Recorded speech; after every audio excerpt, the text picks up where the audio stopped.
And we are back at the top of another Savage stream. Thanks everybody for tuning in. As you can see, we are red, but just barely red. Haven't been red for quite some time now, but so I guess it's kind of expected. I don't know. So I have been hearing about some rumors. I've been hearing some rumors about the Eth2 beacon chain not launching on December 1st as planned. It's possible, but in my opinion, I think we're going to make it. But there are some things to consider, and I think that there are some people that are overlooking some important aspects of how this is supposed to go down with regards to the Genesis block actually being created on December 1st.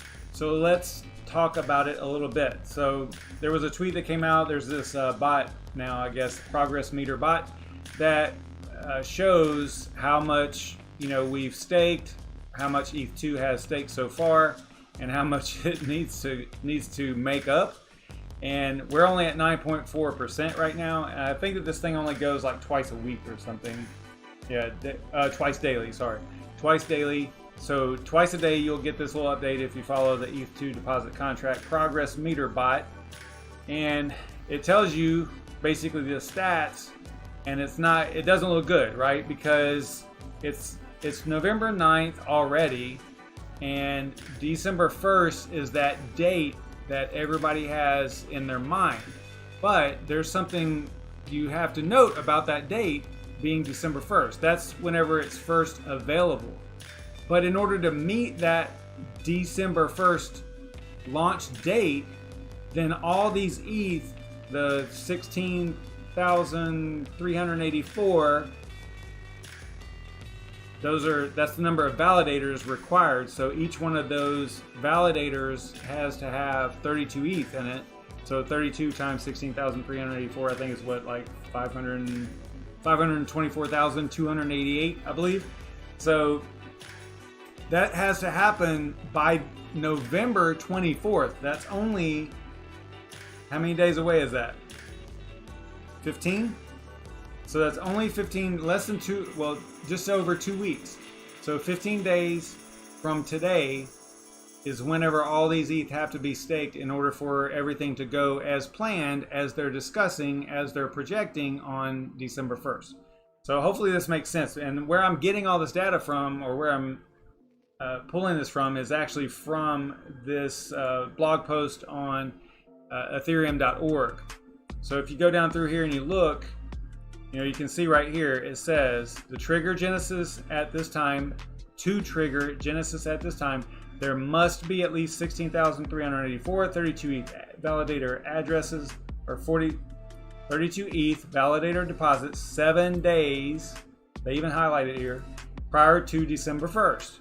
So here's what I'm getting at here. This is where that's the date that's in everyone's mind, right?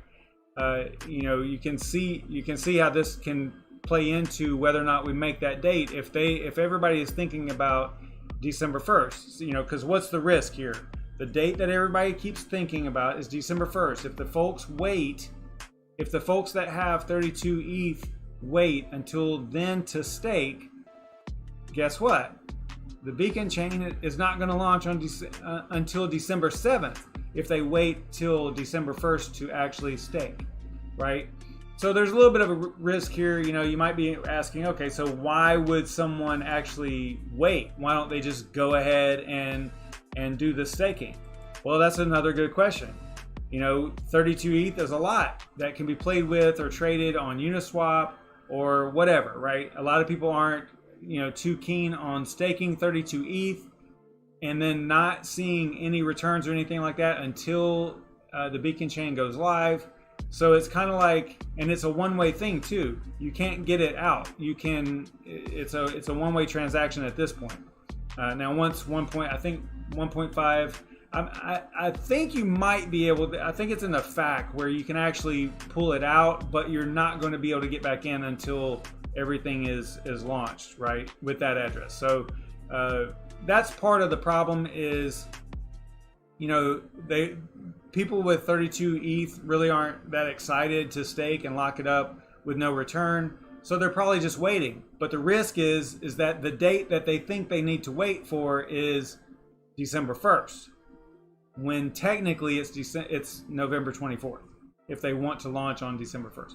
So I hope you guys can kind of understand what I'm getting at here. It's a little bit of a thing. Now maybe I'm not following the right people. Maybe this is something that is completely a non-issue and people are fully aware of it. But I was just reading a few comments, and I've done some replies on some of the Ethereum posts, and it looks like this is clearly a misunderstanding of how things are supposed to work with ETH 2.0 launch. So do I think we'll make it? I'm not sure because of the way that's being discussed. I think that Ethereum needs to. Maybe they have. Again, guys, I'm not following everybody on Twitter, so maybe this is a non-issue. But it seems like it is something that isn't really obvious. I mean, I've gone through this. I've gone through launchpad.ethereum.org. This is where you actually do the launching. I don't see that listed anywhere in here that it needs to be done by November 24th for it to launch on December 1st as expected. Maybe it's in here, maybe I'm overlooking it, but I did not. And I don't even think it's in the fact. The only place I found it is in this blog post, which not everybody's going to go to. Okay, so I think that I want to say that Vitalik, this was what he pointed to. I think he linked to this at one time whenever he first started talking about this, ETH 2.0. So maybe more people have this information than I'm aware of, but I do see it as a slight risk. So I'm gonna check the chat here and see what you guys are up to. What is going on, Shuby? What's up, Chancoin? What is up, Red Panda Mining? Yeah, smash that like or else. What's up, Crypto Jason? TXT Peer, what is going on? Crypto Youth, what is up, everybody? Thanks for tuning in, guys. I appreciate it. I'm going to do this. This is a really quick one, so I'm going to get out of here. I don't know if anybody else is going live at 10. I don't know. I don't know the status. I used to know, and now I don't, because the landscape has changed a little bit, even for me. I haven't been going live as frequently as normal, or at the normal time, right? Been a little busy. I've been installing some in-ceiling speakers and doing a whole bunch of network cabling and wiring and stuff, and cameras and surveillance system and all that kind of stuff.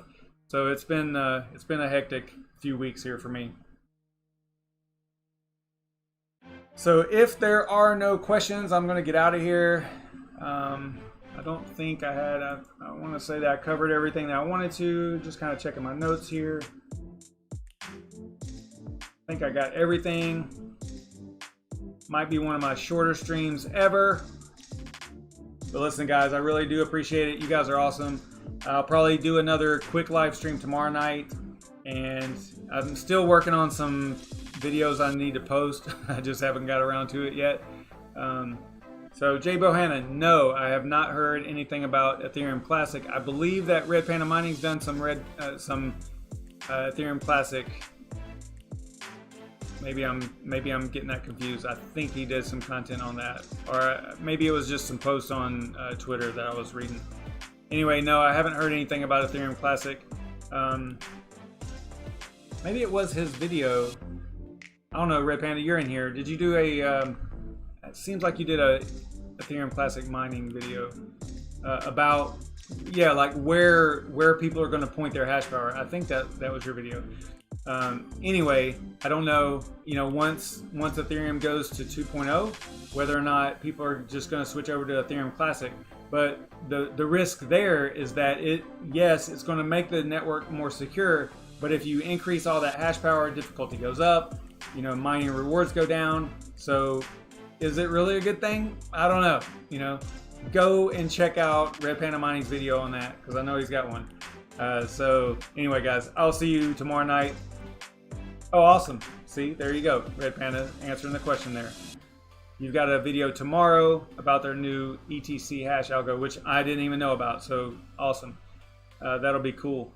But I think the point here is that if Ethereum 2 launches and they get away from Ethash, because right now they dominate the Ethash network. So as far as security goes, they're the top dog. They have the most hash power. So I know that hash power doesn't necessarily translate directly into security. I get that. I'm fully on board, but you understand what I mean. They consume the largest majority of the Ethash hash power that's out there. So if they were to transition fully to ETH 2.0, all proof of stake, could that hash power then be redirected at Ethereum Classic in order to secure that network? Yes, it could, but your rewards are going to go down, all that stuff. So it's something to consider. All right, guys, I'm out of here. Stay savage, everybody.